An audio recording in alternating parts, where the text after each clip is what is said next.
السلام عليكم ورحمة الله وبركاته. يا رب تكونوا بخير وفي أفضل حال. إن شاء الله هنكمل مع بعض النهاردة سلسلة مخبوزات الأفران بطريقة سهلة وبسيطة وكمان اقتصادية، وهنعرف مع بعض كل التكات والتفاصيل علشان الوصفة تنجح معاكي من أول مرة. وهنعمل مع بعض النهاردة ترسة الأفران، طريقتها سهلة ومكوناتها بسيطة وإن شاء الله هتنجح معاكي. بس أهم حاجة إنك انت تتابعي الفيديو للآخر عشان تستفيدي بكل الملاحظات اللي هنقولها أثناء عمايلها، سواء في التسوية أو إزاي الحشوة تطلع معاكي طرية مش ناشفة أثناء ما بتخبزيها، وإزاي تطلع معاكي العجينة خفيفة وقطنية. لو الفيديو عجبكم ما تنسوش تشتركوا في القناة وتعملوا لي لايك، ويلا بينا نشوف الطريقة. هكون محضرة الطبق اللي هعجن فيه، وهنزل فيه بكوباية مية دافية وكوباية حليب يكون دافي. لو حبيتي تضيفي كوبايتين مية مفيش مشكلة، بس أنا بزود القيمة الغذائية بتاعة القرص.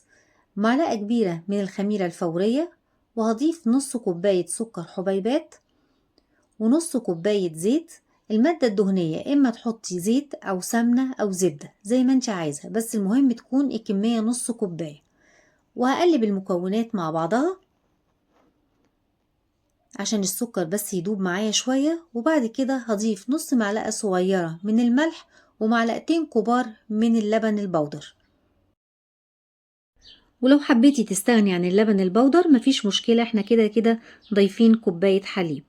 هنقلب المكونات مع بعضها علشان السكر يدوب. بعد كده هضيف نص معلقة صغيرة من الفانيليا، بتديها ريحة وطعم جميل. وهضيف معلقة صغيرة ممسوحة من خميرة الحلويات البيكنج باودر، وهقلب المكونات كلها مع بعضها. بعد كده هبتدي اضيف الدقيق. انا محضرة معايا كيلو من الدقيق او 8 كوبايات من كوباية المج بتاعت الشاي اللي انتوا شفتوها. هبتدي انزل بكمية الدقيق كلها، وهبتدي اقلب بالمعلقة الخشب الدقيق مع المكونات السايلة قبل ما ابتدي اعجن فيها. انا الاول هقلب كمية الدقيق مع السوائل اللي موجودة معايا في الطبق، وبعد كده هحضر كوباية مية جنبي، هشوف اذا كان محتاج ان انا ازود مية ولا لا اثناء العجن. كده العجينة محتاج ان انا ازود لها شوية مية. هبتدي ازود مية بالتدريج، يعني هنزل بشوية وبعد كده اعجن واشوف لو محتاجة مية تاني ازود لغاية ما احس ان العجينة خلاص اكتفت، مانيش محتاجة ان انا ازود اي مية فيها. وكل نوع دقيق بيختلف عن نوع دقيق التاني في كمية المية اللي هيحتاجها. كده انا احتاجت ان انا ازود ربع كوباية مية بس، يبقى كمية السوائل اللي انا استخدمتها كوباية حليب وكوباية وربع مية. شايفين العجينة سمكها بقى عامل ازاي؟ انا عايزة العجينة يكون فيها تلزيقة بسيطة، دي كده تبقى العجينة المظبوطة معاكي. هبتدي امسحها بشوية زيت. الزيت ما يخليش وش العجين ينشف، وفي نفس الوقت لما اجي اغطي العجينة بالكيس ما يلزقش العجين في الكيس لما يزيد حجمه. وفوق من الكيس هغطيها بفوطة واسيبها تخمر، وابتدي اجهز الحشو. معايا كيلو من التمر، وهضيف له معلقتين كبار من السمسم المحمص ومعلقة صغيرة مليانة من القرفة. لو ما بتحبيش القرفة ممكن تستغني عنها. واضيف لها 3 معالق كبار من الزيت، او ممكن تضيفي 3 معالق كبار من السمنة. والزيت او السمنة اللي انتي بتضيفيها للتمر دي علشان اثناء التسوية التمر ما ينشفش منك. ولو كان التمر جامد معاكي ممكن تضيفي معلقتين كبار من المية وتعجنيهم مع التمر،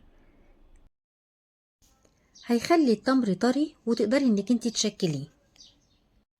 لكن لو التمر طري معاكي يبقى هنكتفي ب3 معالق كبار من الزيت او السمنة. العجينة خلاص خمرت وزاد حجمها في الطبق. هبتدي اشيل الكيس من عليها. شايفين الكيس ازاي اتشال بسهولة علشان طبقة الزيت اللي احنا عملناها فوق العجين.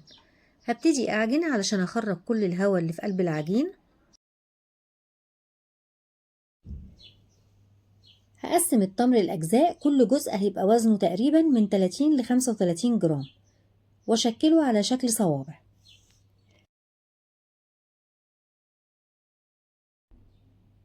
كده خلاص شكلت التمر كله.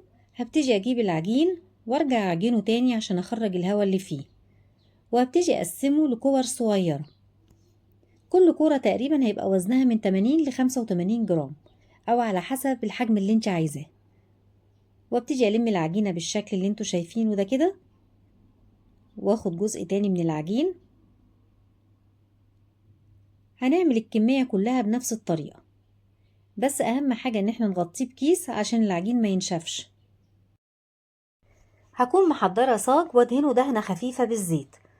هجيب اول قطعة من العجين وهفردها على شكل مستطيل. بعد ما افردها كويس مش هرفعها قوي، يعني هيبقى سمكها متوسط. هجيب بعد كده التمر وابتدي احطه عليه، وهقص على حسب طول العجين.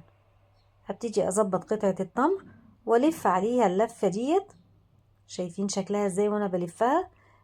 النهاية بتاعت العجين هبتدي اضغط عليها علشان تتقفل كويس، عشان ما تفتحش معاكي اثناء التسوية. وبعد كده انزلها لتحت وابتدي ابرم بالشكل ده وافرد العجين عشان يديني طول اطول. بعد كده هبتدي اقفل واضغط على الجزئين دول كويس مع بعض عشان ما يفتحوش معايا. بعد ما اتأكدت ان انا قفلتهم كويس هجيب السكينة واقطع قطع صغيرة كده، ما تدخليش لجوه قوي، يعني يا دوبك من الطرف تقطعي اجزاء صغيرة زي ما انت شايفة كده. وهلفها عشان اعملها من جميع الجوانب.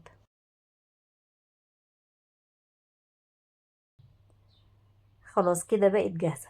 شايفين شكلها بقى عامل ازاي؟ على شكل الترس. هبتدي احطه في الصينية ونعمل مع بعض واحدة كمان، او نفردها وبالنشابة ابتدي ارفعها وعلى شكل مستطيل. السمك بتاعها متوسط، يعني مش هرفعها قوي. وهجيب صباع من التمر هحطه واقطع الجزء الزيادة اللي في التمر. التمر ده برجع تاني استخدمه. وابتدي اقفل. اهم حاجة انك تتأكدي انك قفلتيه كويس، تضغطي من تحت كده هو هيلحم العجين مع بعضه. وارجع تاني احطه على تحت وابتدي افرد وارفعه وهيطول معايا. الجزء اللي اتلحم ده هخليه لتحت اثناء التسوية.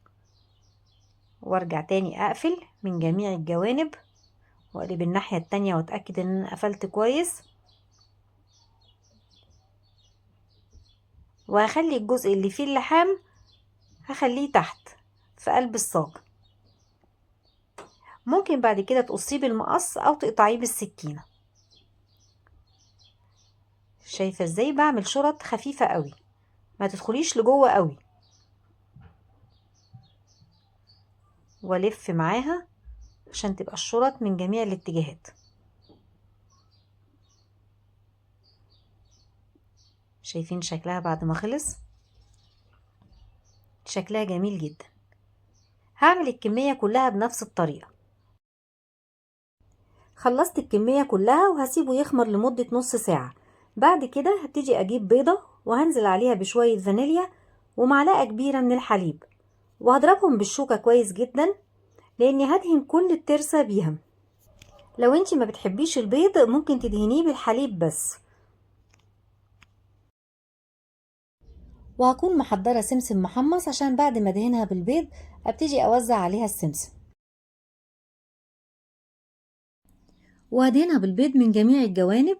وهكون مشغلة الفرن عشان لازم الفرن يكون سخن كويس جدا.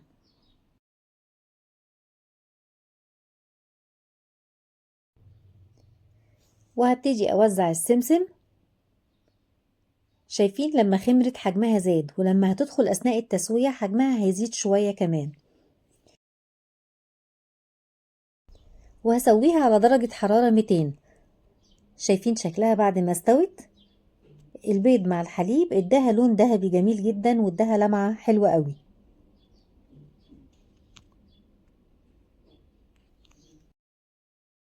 وشايفين حجمها زاد قد ايه؟